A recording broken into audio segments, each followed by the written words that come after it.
नमस्कार, आप देख रहे हैं आपका favourite number 1 show big bulletin और मैं हूं आपके साथ मुकेश राजपूत।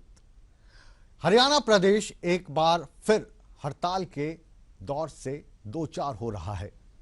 कहीं बिजली के कट से कोहराम मचा हुआ है तो कहीं बीती रात अंधेरे में कटी, तो कहीं आने वाली रात भी अंधेरे में कटने का डर लोगों को सता रहा है।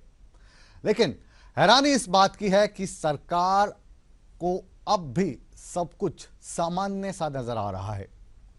दुविधा अब इस बात की है कि हड़ताली कर्मचारी अगर अपनी जिद पर अड़े रहते हैं तो सरकार अपने इस फैसले से पीछे हटेगी या हटने को तैयार होगी, ये अभी किसी को समझ नहीं आ रहा है। ऐसे में सवाल अब यही है कि इस बीच अगर कोई बीच का रास्ता निकालने की कोशिश की जाए तो वो बीच का रास्ता क्या होगा? क्या इस हड़ताल से बिजली कर्मचारियों को जीत मिल जाएगी या फिर हर बार की तरह इस बार भी आम जनता के हितों की और हड़ताल का ये जो मकर जाल फैला है इसमें उलझकर जो नुकसान हमेशा की तरह भोगता है वो आम उपभोक्ता भोगता है और उसी को इस नुकसान की भरपाई करनी पड़ेगी। बिग बुलेटिन की बिग डिबेट में आज हम इन्हीं सवालात का जवाब तलाशने की कोशिश करेंगे, लेकिन इससे पहले देखिए हमारी एक खास रिपोर्ट और एक बार फिर हमारे साथ समझने की कोशिश कीजिए कि आज फिर से बिग बुलेटिन की बिग डिबेट का ये मौजू हमने रखा क्यों है।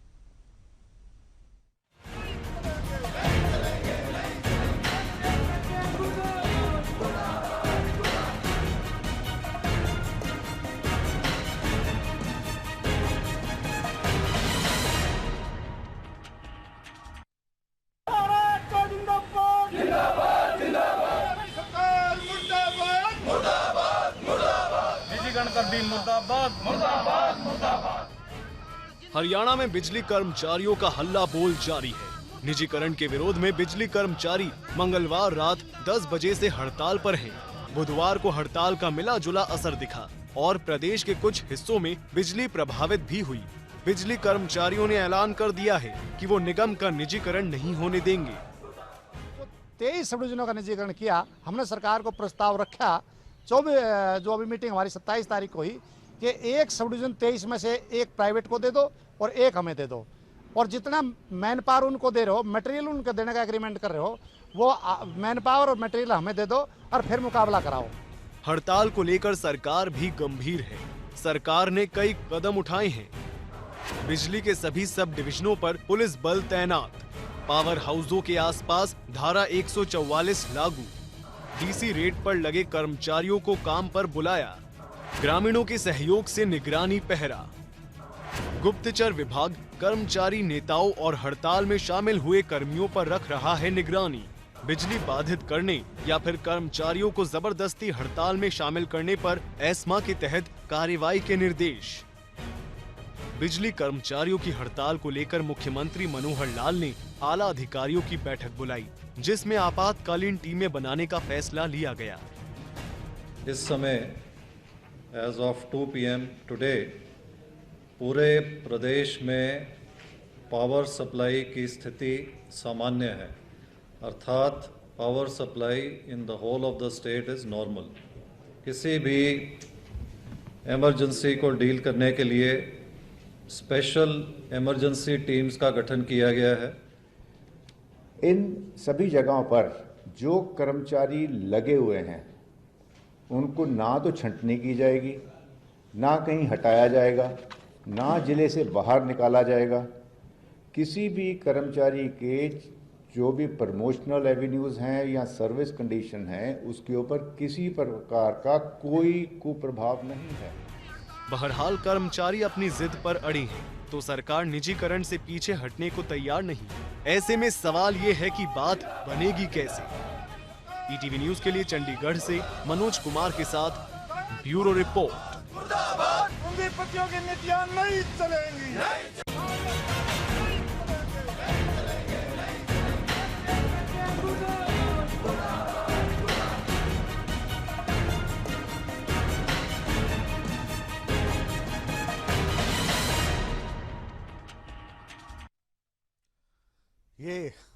आज जो ताज़ा हालात हैं हरियाणा में, उसको लेकर हमने आपको ये स्टोरी पैकेज दिखाया और इससे आप अंदाज़ा लगा रहे होंगे कि हरियाणा में इस वक्त बिजली कर्मचारियों की हड़ताल को लेकर जो व्यवस्था पलटी पलटी सी दिखाई दे रही है, उसमें किसका क्या रुख है। और इसी विषय पर बातचीत करने के लिए आज हमारी परिचर्चा में मौजूद हैं संजय शर्मा जी। आप भारतीय जनता पार्टी के प्रवक्ता हैं, बहुत बहुत स्वागत है आपका। परवीन नत्रे का संबंध इनेलो से है, बहुत बहुत स्वागत है आपका। रंजीता मेहता जी कांग्रेस की प्रवक्ता के तौर पर। बाल कुमार शर्मा जी आप सदस्य हैं जॉइंट एक्शन कमेटी के। महावीर मलिक साहब आप कर्मचारी नेता हैं। और प्रोफेसर गुरमीत जी वरिष्ठ पत्रकार, जो मेरी मदद करेंगे इस पूरे एपिसोड के दौरान कि जो बातचीत हो रही है इसका असल में मायने क्या है। तो शुरुआत संजय जी से करते हैं। संजय जी, आप कल भी हमारे साथ थे, आज भी हमारे साथ हैं और हरियाणा के जो लोग हैं उन्होंने आप लोगों को चुनकर गद्दी पर बिठाया है। कर्मचारी वर्ग लगातार परेशानियों के दौर से गुजर रहा है और आज जिन कर्मचारियों की हम बात कर रहे हैं, आप जानते हैं बिजली कर्मचारियों की बात है, क्यों काबू में नहीं आते अफसरशाही और कर्मचारी वर्ग आपके? नहीं, ये जो सरकार हरियाणा की है ये कर्मचारी विरोधी सरकार नहीं है, कर्मचारियों की हितों की सरकार करने वाली सरकार है। सरकार ने जो कर्मचारियों की जायज़ मांगे हैं उनको मानने से कभी इनकार नहीं किया और अभी भी बातचीत का रास्ता खुला है। बातचीत के माध्यम से जो भी उनकी उचित मांगे हैं उनको मानने के लिए हम सब लोग तैयार हैं। लेकिन अगर आप ये सोचोगे कि बिजली में कोई सुधार ना हो, चीज़ें ठीक ना हो, अगली दिशा में ना बढ़े, तो ये संभव नहीं होगा। सरकार चाहती है कि हरियाणा के बिजली उपभोक्ताओं को अच्छी बिजली मिले, समय पर बिजली मिले, पूरी बिजली मिले और वो बाधित ना हो। इसी के लिए कुछ ऐसे कदम उठाए जा रहे हैं जो केवल 23 सब डिवीजन में था, उसमें से भी हमने ये कहा बिजली कर्मचारियों को कि 19 में हम करते हैं, 4 को आपको देते हैं और उन 4 में आप भी वैसी व्यवस्था करके दिखाओ जैसे हम निजी हाथों में देकर के 19 को करना चाहते हैं। लेकिन शायद वो तो जो कर्मचारी नेता आप लोगों के पास आए थे उन्होंने कहा कि ये वाला जो फॉर्मूला आप लगा रहे हैं, किसी ठेकेदार को आप 20 लाख रुपए दे रहे हैं, एवरेज मैं निकाल के आप बता रहा हूं क्योंकि 24 लाख से 17 लाख का आंकड़ा कल हमने आपके सामने पेश किया था, तो वो 20 लाख रुपए उस डिवीजन में दे दीजिए। वो कह रहे हैं आप 20 भी मत दीजिए, हमें 10 लाख दीजिए और 3 महीने का हमें समय दे दीजिए और नज़ारा देखिए। क्योंकि एक तो ये वाला जो पैसा आप दे रहे हैं ये हमारा पैसा है, आम जनता का, हरियाणा की जनता का, और आप इस पैसे की बंदर बांट कर रहे हैं। ये आरोप आप पे कल भी लगा था, आज भी लगा था। इससे आगे बढ़ते हुए सांसद दुष्यंत चौटाला ने कल प्रेस नोट जारी किया। उनके जो प्रतिभागी बैठे थे उन्होंने आरोप लगा दिया कि ये खेल आप अपने मंत्री कैप्टन अभिमन्यु के परिवार को फायदा पहुंचाने के लिए कर रहे हैं। तो उस आरोप का जवाब भी आज उन्होंने दिया है, साबित करने की बातचीत करी है। तो विवादों में क्यों है? अगर आप अच्छा काम कर रहे हैं तो फिर विवाद क्यों है इसमें, ये बताइए। इसमें शायद कुछ गलत फहमियां हैं। कर्मचारियों को शायद ये लग रहा है कि उनके हितों को कुठाराघात किया जाएगा, लेकिन ऐसा नहीं है। किसी की छंटनी करने का विचार नहीं है, किसी की डिमोशन का विचार नहीं है, किसी की कोई नौकरी हटाने का विचार नहीं है, ऐसा कुछ भी नहीं है। हमने जो आप 10-20 लाख की बात कर रहे हैं, 20 लाख रुपए एवरेज आपने बात की है, तो कर्मचारियों के मन में ये कहा है कि उतनी व्यवस्था आप खड़ी करके वहां पर आपके हाथ में सौंपते हैं और वैसी व्यवस्था आप दो तो हमें कोई दिक्कत नहीं है। रही बात कैप्टन अभिमन्यु ने अपनी स्थिति स्पष्ट की है और उन्होंने कहा है कि वो सार्वजनिक रूप से माफी मांगे। अगर अच्छा, आपकी सरकार को बने हुए कितना समय हो गया? एक साल 8 महीने। 1 साल 8 महीने हो गए। तो अगर 3 महीने इनको देते तो 2 साल 1 महीने होते और आपके पास 5 साल का कार्यकाल है।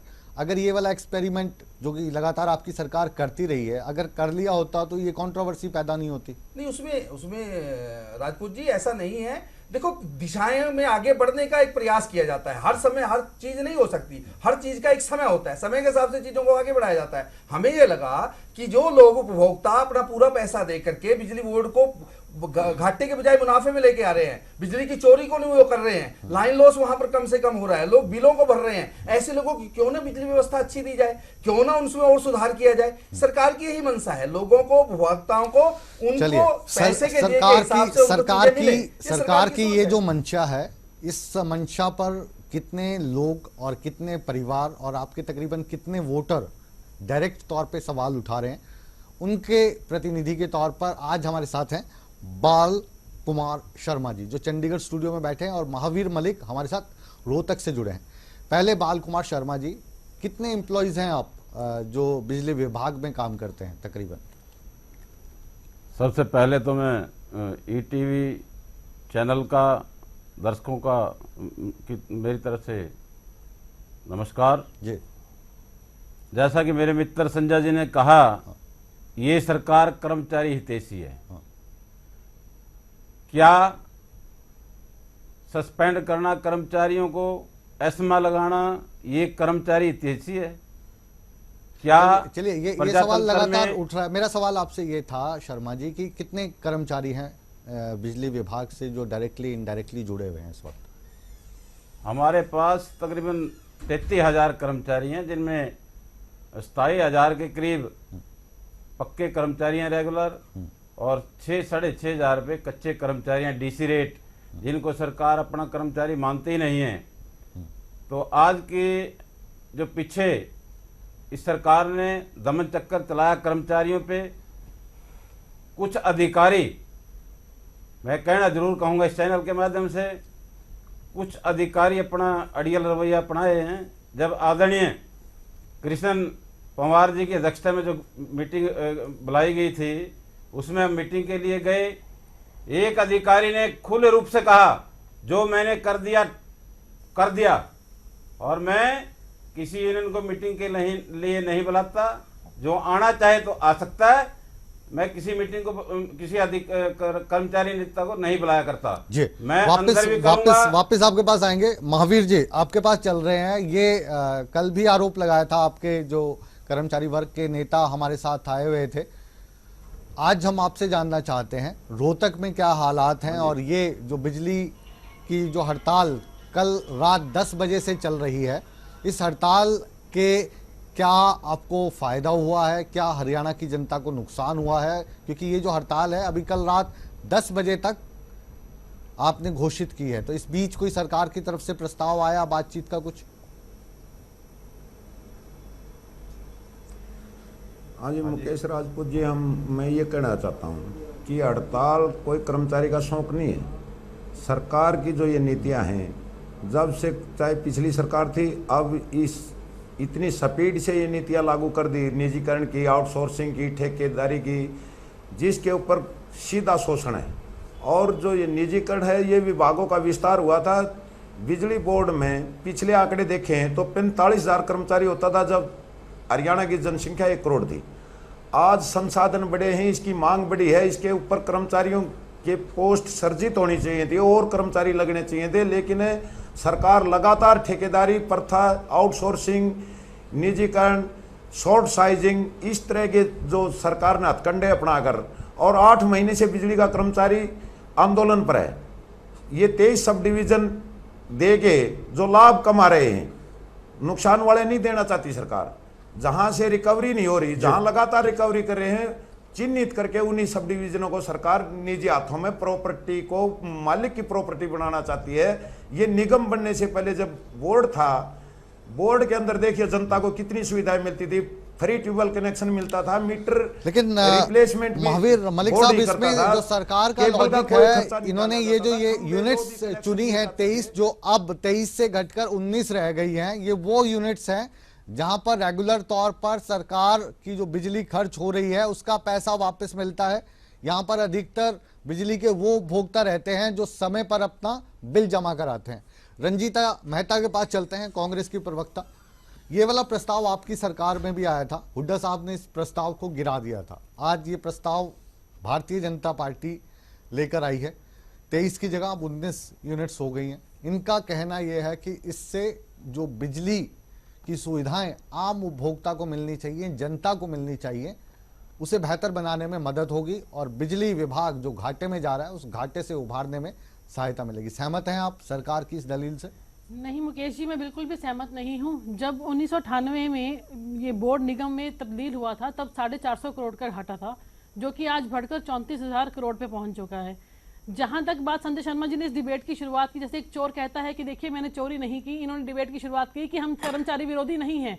तो इससे साफ पता चलता है कि आप जो एस्मा लगा रहे हैं, एक युद्ध के अंदर ब्रह्मास्त्र सबसे बाद में चलाया जाता है, वो लास्ट हथियार होता है जब कोई ऑप्शन नहीं बचती। उसी तरीके ये एस्मा एक लास्ट ऑप्शन है जिसको कि इन्होंने यहाँ पे फर्स्ट ऑप्शन बनाया, जबकि जो धरना प्रदर्शन था पूरा शांतिपूर्वक चल रहा था, कुछ भी उसमें नहीं था और बातचीत करने के लिए तैयार थे। इनका कोई भी प्रतिनिधि वहां पे बात करने के लिए नहीं गया।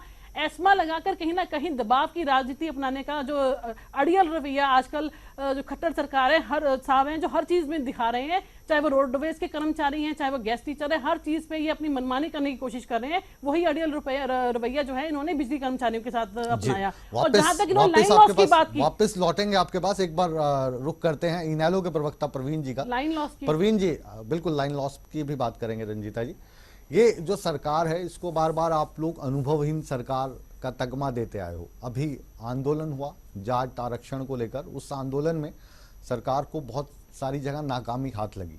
तो वो कहते हैं ना कि दूध का जला छाछ को भी फूंक फूंक के पीता है। तो ये जो एस्मा लगाने वाली कवायद है, या जो बिजली घर के बाहर पुलिस वाले खड़े कर दिए गए हैं, कर्मचारी वहाँ पे कोई अवरुद्ध पैदा ना कर सके, ये उस कवायद के तौर पे देखा जा सकता है पॉजिटिविटी अगर हम देखें सरकार की, कि जनता को इस हड़ताल का असर ना झेलना पड़े, उपभोक्ताओं को इस हड़ताल की वजह से परेशानी ना हो। मुकेश जी, पहली बात तो ये है, जैसे आपने कहा कि सरकार अनुभवहीन है। नहीं, आप कहते हैं, मैं वही कह रहा हूँ, सरकार अनुभवहीन तो है ही, साथ में 20 माह में सरकार ने एक चीज और साबित की है, ये सरकार प्रदेश की जनता के हितों के खिलाफ काम करने वाली सरकार है। देखिए, नियत और नीति, जो नियत है और नीति क्या है सरकार की, बहुत महत्वपूर्ण होती है। यहाँ पे सरकार की नियत में खोट है, नीति इनके पास है नहीं है। जिस तरह से देखिए, एक तर्क दिया संजय जी ने कि हम चाहते हैं कि उपभोक्ताओं को अच्छी सर्विस मिले। साहब, जो विभाग कर्मचारियों की कमी से जूझ रहा है, बजाय आप उस विभाग में कर्मचारियों को भर्ती करो और अपने उन कर्मचारियों से प्रदेश की जनता को अच्छी सुविधाएं दिलाओ। उसकी आड़ में आप केवल अपने मित्रों के व्यवसायिक हितों को साधने के लिए प्रदेश की जनता के खून पसीने की गाड़ी कमाई को उन मित्रों को देने के लिए इस तरह का षड्यंत्र और कूच चक्र आपने बनाया है। ये स्पष्ट यहाँ पे नजर आ रहा है। जो एक्चुअल मंशा है इन डिविजन्स को प्राइवेट घुमा फिरा के आप बात वही कर रहे हैं जो कल दुष्यंत चौटाला के प्रेस नोट के माध्यम से आपके यहाँ पे साथी रविंदर ढुल कह के गए। उस पे बयान आ गया है कैप्टन अभिमन्यु का, या तो साबित करें या फिर सार्वजनिक तौर से माफी मांगें। तो आप कल के दुष्यंत चौटाला के उस बयान पर आज भी खड़े हैं? देखिए मुकेश जी, श्याम इंडस जो कंपनी है, जिस कंपनी को 500 करोड़ रुपया और 200 करोड़ रुपया दो अलग अलग कॉन्ट्रैक्ट दिए गए ट्रांसमिशन में, अगर कैप्टन अभिमन्यु ने जो बात कही है, कैप्टन अभिमन्यु एक स्वतंत्र जांच करवा ले, पता लगे कि श्याम इंडस कंपनी किसकी है, उनका कैप्टन अभिमन्यु से संबंध क्या है, अपने आप प्रदेश की जनता के सामने सच्चाई आ जाएगी। बजाय मैं बयान दूं, बजाय कैप्टन साहब बयान दे, एक स्वतंत्र एजेंसी जांच करके साबित कर देगी कि कंपनी प्रमोटर कौन है, ये कंपनी किसकी है और उनका उनके साथ क्या संबंध है। इसमें कुछ ऐसी बात तो है ही नहीं, स्पष्ट आ जाएगा जनता के सामने। चलिए गुरमीत जी, परिचर्चा का पहला दौर, इससे पहले कि हम समाप्त करें, इसका विश्लेषण हम आपसे चाहेंगे। ये जो हड़ताल की बात शुरू हुई निजीकरण को लेकर, निजीकरण 23 यूनिट का और मेंटेनेंस के लिए अच्छा खासा पैसा सरकार दे रही है, लेकिन जो कर्मचारी हैं वो चाहते हैं कि निजी हाथों में देने की ये अब पहली सीढ़ी है। फिर कल से इसमें राजनीति शुरू हुई, बिग बुलेटिन ही था जिसमें ये बातचीत सबसे पहले सामने आई कि ये जो कंपनियां जिसको कॉन्ट्रैक्ट दिया जा रहा है, इनका संबंध कैप्टन अभिमन्यु जो वित्त मंत्री हैं और इसके अलावा 12-13 बड़े विभाग उनके पास हैं हरियाणा की सरकार में, उनके परिवार को फायदा पहुंचाने के लिए किया जा रहा है। कैसे देखते हैं आप पूरी जो ये? देखिए, पहली बात तो यही है कि ये हड़ताल आपको मालूम है कि ऑलरेडी शुरू हो चुकी है एस्मा लगाए जाने के बावजूद, और अभी आप लोगों की रिपोर्ट, हम लोगों को फील्ड से पूरी तो रिपोर्ट नहीं है हमारे पास, पर मिले जुले असर की बात है। तो वो पहली बात तो ये कि उम्मीद ये की जानी चाहिए थी की जानी चाहिए कि बहुत ज़्यादा प्रभाव एटलीस्ट लोगों पे ना पड़े। दूसरी बात ये कि जहाँ तक सरकार और कर्मचारियों के बीच का जो कम्युनिकेशन गैप है वो तो बहुत स्पष्ट है ही, क्योंकि एस्मा जो है वो शुरू से सरकार ने लगा दिया। कुछ ऐसा भी लगता है, मुझे ऐसा महसूस होता है कि जब से जाट एजिटेशन हुआ उसके बाद सरकार जो है वो ज़रूरत से ज़्यादा एहतियातन ले रही है ना, तो उस वजह से वो हर चीज़ में थोड़ा सा वो कर रहे हैं। लेकिन जो मुख्य मुद्दा है मुकेश, मैं कतई निजीकरण का समर्थक नहीं हूँ, लेकिन मुझे सिर्फ इतना कहना है कि ये एक विभाग आज यहाँ होगा कल कहीं होगा, ये कोई आप एक अगर अलग से चुन लें उसका, ये सर्वव्यापी है और इसमें ना कांग्रेस बच सकती है, इनेलो तो चलो नेशनल स्तर पे है ही नहीं, ये नेशनल स्तर पे है नहीं, उस तरह से सरकार में नहीं रहे। ये जो एक निजीकरण का, आउटसोर्सिंग का, पब्लिक प्राइवेट पार्टनरशिप का जो फंडा चल रहा है हर जगह, इसके ये परिणाम आते हैं और ये जगह जगहों पर अलग अलग तरह से नजर आ रहे हैं। अब कहाँ कितना कौन रजिस्टर कर जाता है, जैसे आप अभी बता रहे थे अपनी रिपोर्ट में कि कांग्रेस के समय में भी हुआ था, एम्प्लॉयज ने प्रेशर बनाया, वापस ले लिया, अब एम्प्लॉयज दोबारा बने। पर ये लड़ाई आखिर कब तक, क्योंकि एम्प्लॉयज की संख्या लगातार कम होती जा रही, जैसे इसकी अभी एक हमारे कर्मचारी नेता ने भी कहा, और हर जगह, ये सिर्फ बिजली विभाग में नहीं है, प्राइवेट इंस्टीट्यूशन में हम और आप भी जानते हैं, मीडिया और भी, हर जगह कॉन्ट्रैक्ट सिस्टम को ये जो बढ़ावा दिया जा रहा है, मैं इसका व्यक्तिगत तौर पे बिल्कुल समर्थक नहीं हूं, क्योंकि ये कोई सॉल्यूशन नहीं है, कार्य क्षमता को बढ़ाने का ये एकमात्र पैमाना नहीं है। पर ये एक राष्ट्रव्यापी चीज है जिसमें सभी राजनीतिक दलों को या तो अपने हित दिखते हैं या वो अफसरशाही से गुमराह हो जाते हैं, और ये जगह जगहों पर लगातार ये महसूस किया जा रहा है, जिसकी वजह से ये समस्याएं आ रही हैं और कर्मचारी अपने अस्तित्व की लड़ाई या अपने हितों की लड़ाई लड़ने पर मजबूर है। जो बिग बुलेटिन है, इसका मुद्दा आज बिजली कर्मचारियों की हड़ताल है। इस हड़ताल के क्या फायदे हैं, क्या नुकसान है, दोनों पक्षों को हम जानने की कोशिश कर रहे हैं। कर्मचारी हित, इसमें कितने आघात हो रहे हैं और सरकार की मंशा इसमें क्या है, राजनीति कहां हो रही है, इन्हीं सभी विषयों को लेकर हम लौट रहे हैं। आप कहीं मत जाइए, रिमोट को बिल्कुल हाथ मत लगाइए, क्योंकि आप देख रहे हैं आपका favourite number 1 show big bulletin. मिलते हैं एक छोटे से कॉमर्शियल ब्रेक के बाद।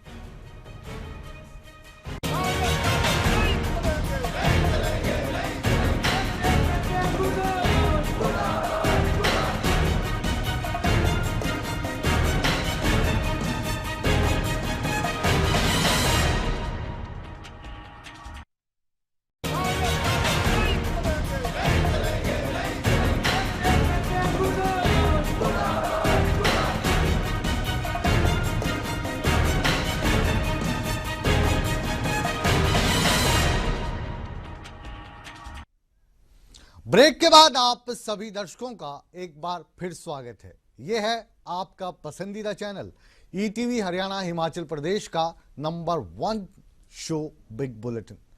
आज बात हो रही है हड़ताल की, बिजली कर्मचारियों की हड़ताल की। सरकार कह रही है कि इस हड़ताल से आम जनता को कोई फर्क नहीं पड़ा है, बिजली सुचारू रूप से जारी है। जो आंकड़ा सरकार परसेंटेज में बता रही है, उससे कहीं ज़्यादा आंकड़ा कर्मचारी बता रहे हैं कि इतने लोग हड़ताल पर हैं। उस आंकड़े को सरकार के मुख से और कर्मचारी नेताओं के मुख से हम जानने की कोशिश करते हैं। जैसे मैंने कहा, आपने पन्ने पलटने शुरू कर दिए। शर्मा जी बताइए, आंकड़े क्या हैं आपके पास? देखिए मुकेश जी, जो सरकारी आंकड़े दिए जा रहे हैं 36% के, मैं इसको नकारता हूं बिल्कुल। जो इनके फिगर हैं सरकारी, वो मैंने सारे कलेक्ट किए हैं। हमारे दोनों कंपनी में 15,511 आदमी हैं, 13,049 आदमी स्ट्राइक पे हैं जी, जिसमें 83 पॉइंट कुछ स्ट्राइक बनती है। HEPN है, HPGC हैं, वो मेरे पे थोड़ी देर में आंकड़े पहुंच जाएंगे। कुल मिला के हमारे चारों कंपनी की 80% से ऊपर स्ट्राइक है जी। तो मेरे तो निवेदन है सरकार से, ब्लॉक के नेताओं से बात करें। हमने भी कहा मुकेश जी, जो 2 सब डिवीजन है हमारे को, 1 सब डिवीजन प्राइवेट को दे दो, 1 हमारे को दे दो। 6 महीने साल कंपटीशन कर दीजिए। अगर हम नंबर 1 आते हैं तो इस 22 सब डिवीजन है जो, इनको कैंसिल करें, और अगर प्राइवेट वाला ऊपर जाता है तो तय क्या पूरे हरियाणा के सब डिवीजन प्राइवेट कर दे, हमें कोई इतराज नहीं है जी। संजय जी, एक तो ये तो चैलेंज करके आ गए सरकार को भी, और भाजपा के जो पार्टी में सोच विचार करने वाला थिंक टैंक है, या जो बिजली विभाग को जो लोग चला रहे हैं, तो इस चैलेंज को एक्सेप्ट क्यों नहीं कर लेते आप? दूध का दूध पानी का पानी हो जाएगा। मुकेश जी, हमने कहा है, हमने कर्मचारियों को कहा है कि 4 सब डिवीजन आपको दे रहे हैं हम। फरीदाबाद की 4 सब डिवीजन की हमने इनको ऑफर की है, हम उतना ही पैसा इनको देंगे वहां पर चलाने के लिए, तो हमने तो ओपन किया है। लेकिन कर्मचारी माने तो, कर्मचारी केवल अपनी कुछ मांगों पर अड़ियल रवैया अपनाए हुए हैं। इनकी कुछ मांगे तो ऐसी हैं जो मुद्दा ऐसा है कि जो सरकार का पॉलिसी मैटर है। जैसे वो नौकरी देने का, बच्चों को नौकरी देने का, पिताजी की या किसी की डेथ होने के बाद। हाँ, अगर मतलब कोई बिजली कर्मचारी अगर बिजली का काम करते करते करंट खा के मर जाता है तो उसको नौकरी मिलनी चाहिए, नहीं मिलनी सरकारों चाहिए? के समय से जो चीजें बंद हैं उसको चलाने के लिए एक समय चाहिए ना, उसके बारे में पॉलिसी बना सकती है सरकार। वो इस शायद मुझे लगता है स्ट्राइक का एक हिस्सा नहीं है, लेकिन और जो इनकी मांगे हैं उन तक तो बढ़ा ही नहीं जाता। ये पहली मांग पे ही अड़ जाते हैं कि ये 23 सब डिवीजन में से 19 को आप लेकिन प्राइवेट हाथों में दे रहे हैं। आपकी सरकार ने कर तो कमाल दिया कि अभी जो हरियाणा में कट लग रहे थे, कट तो अब जाहिर है कि कट लगाने के लिए कर्मचारी वर्ग चाहिए होता है, कर्मचारी सड़कों पे है, तो अभी कल से हरियाणा की काफी जगहों पर अनकट बिजली मिल रही है।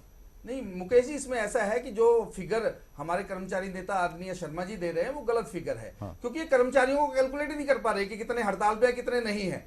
हमारा जो आंकड़ा है वो 36% का है, इससे ज्यादा लोग। अच्छा, जो आपका जो 36% का आंकड़ा है, आप उनकी हाजिरी कहाँ भर रहे हो ये बताइए? वो दिख रहे हैं ना फील्ड में काम करते हुए, कहाँ पे? कहाँ लाइट चालू करते हुए दिख रहे हैं ना, वो लोग फील्ड में काम करते हुए दिख रहे हैं। अच्छा, आज जो समय है लाइन लॉस के कारण से या कोई छोटी मोटी डिफॉल्ट होने के कारण से बिजली बंद होती है, कहीं ना कहीं कोई गड़बड़ होती है, लेकिन आप देख रहे हैं कि वो कर्मचारी बड़ी मुस्तैदी से 24 घंटे काम कर रहे हैं। हमारे अफसर 24 घंटे काम कर रहे हैं, हमारे नीचे के जेई हैं, एसडीओ हैं, वो 24 घंटे काम पे लगे हुए ताकि हरियाणा की 2.5 करोड़ जनता को कोई परेशानी ना हो। मतलब आपके हिसाब से, सरकार के हिसाब से स्ट्राइक फेल हो गई, कोई फर्क नहीं पड़ रहा इनके आने ना जाने से, ये कह रहे हैं आप? नहीं, वो सरकार ये नहीं कह रही कि फेल है कौन पास है। सरकार का ये कहना है कि कर्मचारियों को बातचीत के माध्यम से अपनी बातों को रखना चाहिए, इस तरह के स्टेप नहीं उठाने चाहिए। एस्मा लगाना कोई सरकार की मंशा नहीं है, सरकार कोई खुश नहीं है इस बात से।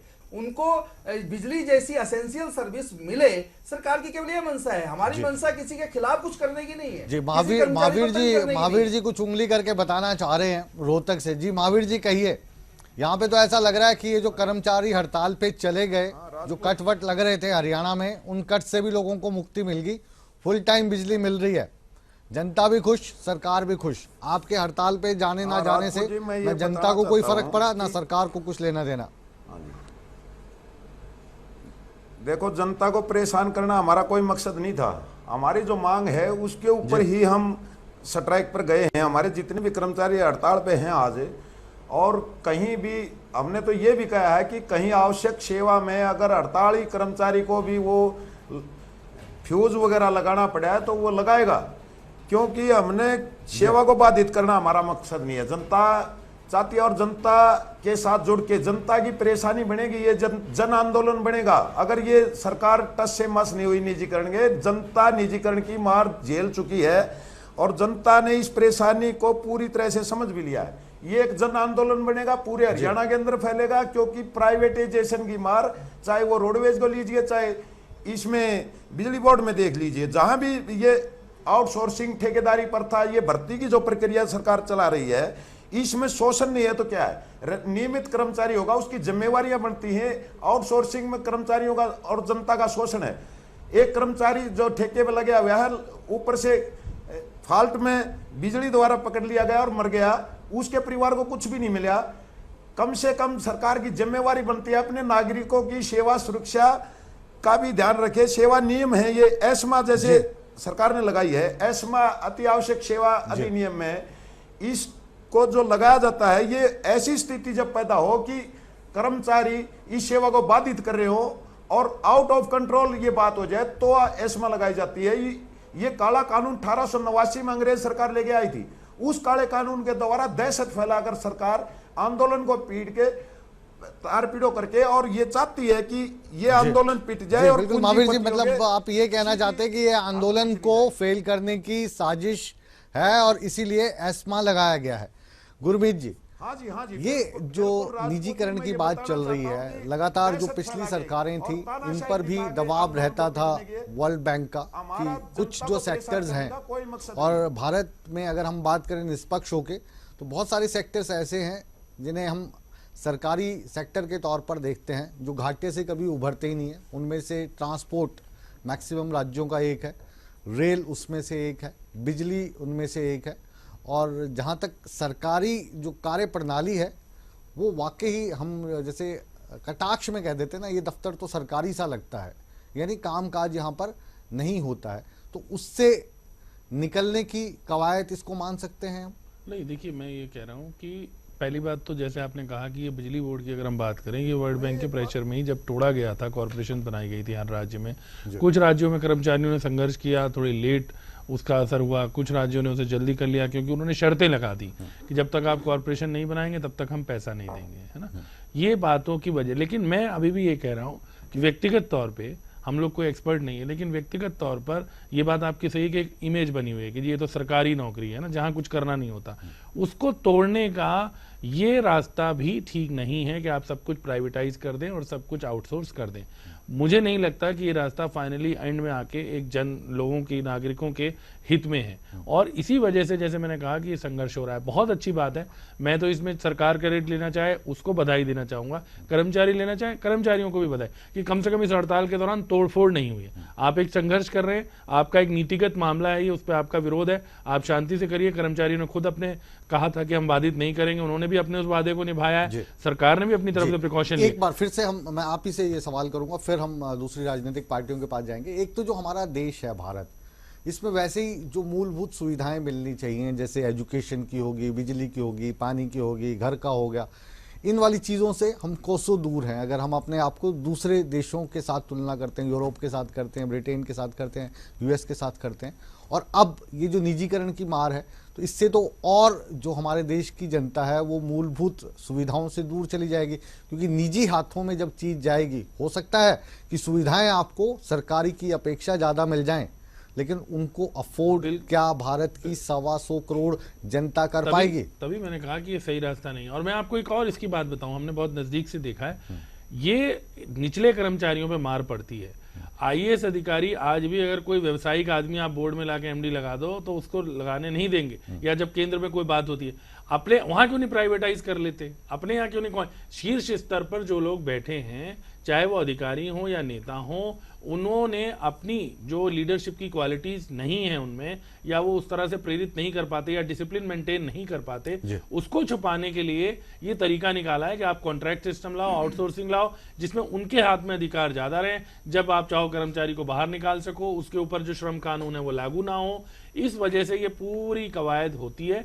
तो जैसे मैंने कहा कि इसकी जगह होना ये चाहिए कि आप उनकी, इसमें कोई दोहराने की लूपहोल्स हैं, कर्मचारी मेहनत नहीं करते होंगे कुछ विभागों में, लेकिन अगर जो उच्च अधिकारी हैं वो अगर अपनी जिम्मेदारी समझें और वो इंश्योर करें, और प्लस राजनीतिक नेतृत्व की मंशा हो कि वो खुद दखल ना दे। आप बहुत सारी बुराइयों के लिए तो राजनीतिक नेतृत्व जिम्मेदार है। जो नेतागिरी होती है शिक्षा विभाग में, उसके लिए ट्रांसफर पॉलिसी और भर्ती से लेकर आप शुरू हो जाओ। वापस आपके पास लौटते हैं, एक बार रुक करते हैं रंजीता मेहता जी का।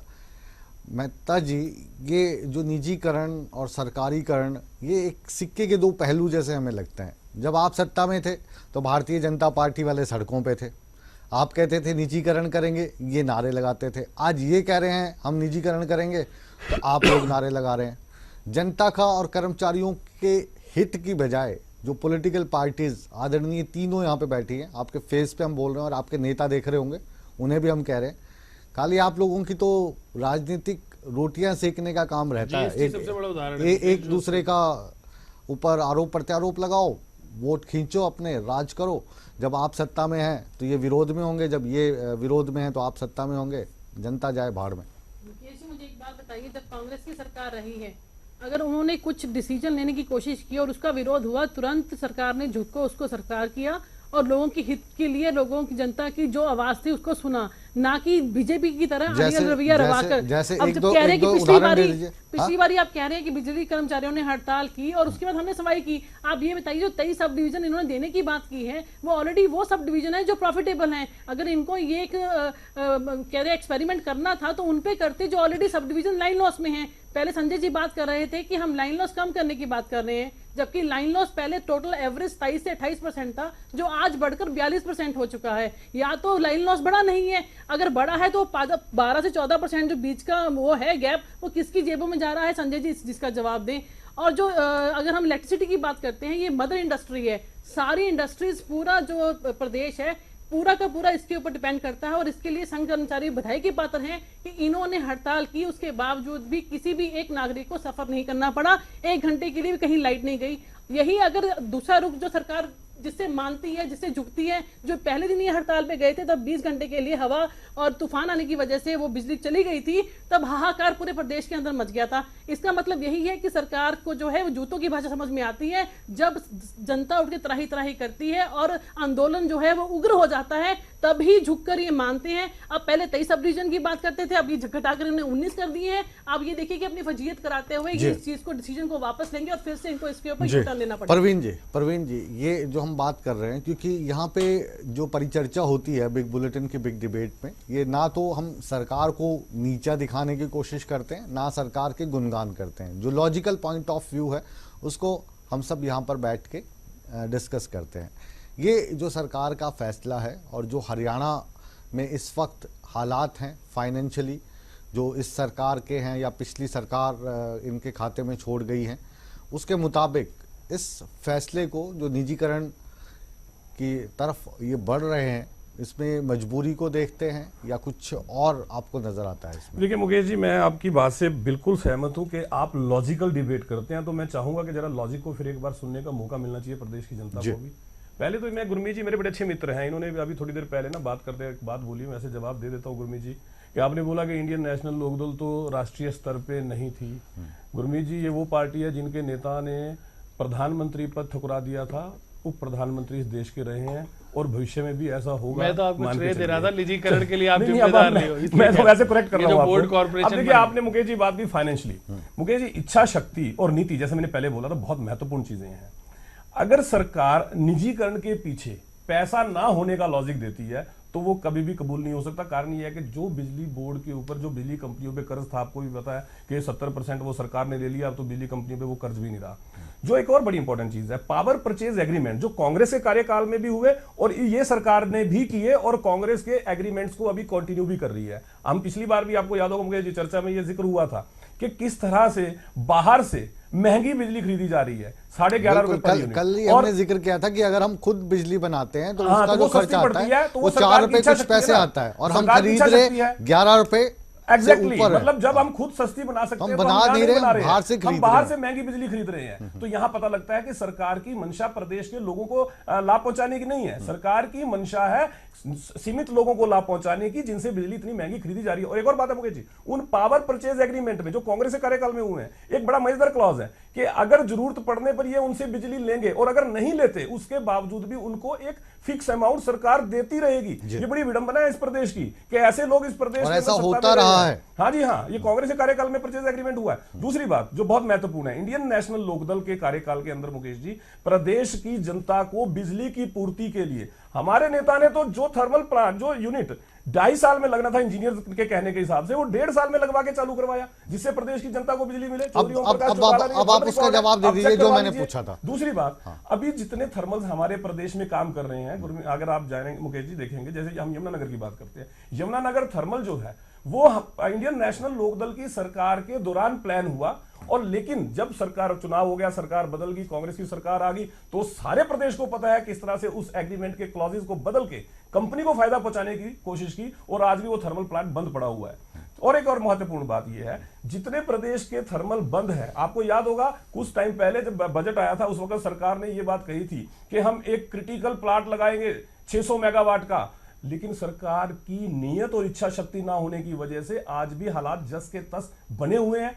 आपको हैरानी होगी मुकेश जी, आज भी किसान बिजली कनेक्शन के लिए, ट्यूबवेल कनेक्शन के लिए लाइन लगाए खड़े हुए हैं, और ये सरकार, उम्मीद है आपने अपनी बात पर्याप्त समय आपको दिया। हमने एक बार फिर से हम, क्योंकि आज के जो शो है उसके हीरो हमारे बिजली कर्मचारी हैं और इनकी समस्या से जो हरियाणा की जनता को समस्या हो सकती है उसके बीच की हम रास्ता निकालने की बात कर रहे हैं। मुकेश जी, बाल कुमार शर्मा जी, आपसे मेरा ये सवाल है, अब हड़ताल के तकरीबन आपने कल शुरू की थी रात को 10 बजे और अब 8 बजने ही वाले हैं, यानी 22 घंटे तो निकल गए। अब आपके पास 2 घंटे ये और 24 घंटे और मान लेते हैं हम, 26 घंटे हैं। तो इस 26 घंटों के बाद आप वापस आ जाएंगे अपने अपने काम पर या जारी रहेगा कार्यक्रम? सबसे पहले तो जैसा कि मेरे साथी संजय जी ने कहा, भाई बिजली सुचारू रूप से चल रही है। जी जी। मैं एक बात पूछना चाहता हूँ, जब हम बिजली बंद कर ही रहे जी, हमने पहले अपने नोटिस में लिखा हुआ है हम बिजली बंद नहीं करेंगे। ये फिर ये बार बार दावे किए जा रहे हैं बिजली पूरी देंगे, बिजली पूरी चल रही है। जब हम शर्मा जी समय अब मेरे पास सिर्फ 2 मिनट बचे हैं, आपके साथी के पास भी जाना है। ये कार्यक्रम कल रात 10 बजे बंद हो जाएगा हड़ताल वाला, आप कल रात 11 बजे से फिर से काम पे लौट आएंगे? मुकेश जी ऐसा है, कल शाम को हम अपनी मीटिंग करेंगे, ज्वाइंट एक्शन कमेटी के सदस्य 6 सदस्य है, और पूरे 2 दिन की जो हड़ताल हुई है इसकी समीक्षा करेंगे। अगर सरकार नहीं मानती तो आगे भी हम अपनी सलाह करके आपको महावीर जी हम रोहतक आपके पास आ रहे हैं, 1 मिनट हमारे पास बचा है आखिर में। आप बताइए, ये जो हड़ताल आपने की कल रात 10 बजे से लेकर अभी भी जारी है और कल रात 10 बजे तक का टाइम आपने दिया है, क्या हासिल हुआ कर्मचारियों को इस हड़ताल से? और क्या सरकार पे दबाव बना? जो आपकी मांगे थी कोई बात मानी गई या माने जाने की कोई उम्मीद आपको लग रही है? मुकेश राजपूत जी, मैं ये कहना चाहता हूं कि हड़ताल करना कर्मचारी का कोई शौक नहीं है। हमने हड़ताल करने के लिए सरकार ने मजबूर किया है। हाँ, 8 महीने से बिजली का कर्मचारी आंदोलन पर था, सामूहिक अवकाश लिया, उस पे 90% कर्मचारी सामूहिक अवकाश पर गया था। लेकिन सरकार ने दमन और तानाशाही का रास्ता अपनाते हुए कुछ कर्मचारियों को निलंबित कर दिया और 7500 कर्मचारियों को बाहर करने का आदेश जारी कर दिया था, ड्यूटी पर नहीं लिया। वो लगातार प्रतिरोध बढ़ा, तमाम कर्मचारियों का प्रतिरोध सामने आया तो उनको ड्यूटी पर लिया गया और उनमें से कुछ कर्मचारी अब भी बच रहे हैं। हम ये कहना चाहते हैं कि सरकार ये रास्ता, मलिक जी, हड़ताल आपकी कल 10 बजे के बाद जारी रहेगी या आप लोग वापस अपने काम पे लौटेंगे? इस सवाल का जवाब दे दीजिए क्योंकि समय अब नहीं है ज्यादा। आज 10 बजे तक का हमारा अल्टीमेटम था, 10 बजे तक कल हड़ताल रहेगी। उसके बाद हमारी केंद्रीय कमेटी की, ज्वाइंट एक्शन कमेटी की मीटिंग होगी और सरकार अगर अपने इस निजीकरण के अड़ियल रुख को नहीं छोड़ती तो ये हड़ताल आगे ज्वाइंट एक्शन कमेटी जो हमारा निर्णय लेगी और सर्व कर्मचारी संघ सदा ही निजीकरण के विरोध में लड़ाई लड़ता रहा, जनता के हित में लड़ाई लड़ी है। आगे फिर संघर्ष होगा और संघर्ष ये जन आंदोलन बन जाएगा। मैंने पहले भी बताया था। आज की बिग बुलेटिन है, इसको हम यहीं पे विराम देते हैं। फिलहाल जो आज की परिचर्चा है इससे कोई निष्कर्ष निकलेगा ऐसा हम भी नहीं सोचते, क्योंकि अभी हड़ताल में समय बाकी है और कल जो कर्मचारी हैं उनकी मीटिंग होगी, उसमें निर्णय लिया जाएगा कि अगर सरकार इनकी मांगों को नहीं मानती तो फिर आगे ये क्या करेंगे। बहरहाल सरकार ये इस चीज़ से खुश है कि इस हड़ताल के दौरान ना कहीं दंगा फसाद हुआ, ना ही बिजली बाधित हुई। इस चीज़ को लेकर सरकार अपनी पीठ थपथपा रही है और कर्मचारी कह रहे हैं कि हम शांतिपूर्ण ढंग से अपनी हड़ताल को जारी रखे हुए हैं। अधिकतर कर्मचारी वर्ग इनके साथ है। अब देखना ये होगा कि कल क्या निर्णय होता है, हड़ताल वापस ली जाती है या कर्मचारी कुछ और घोषणा करते हैं या सरकार बातचीत के लिए इन्हें बुलाती है।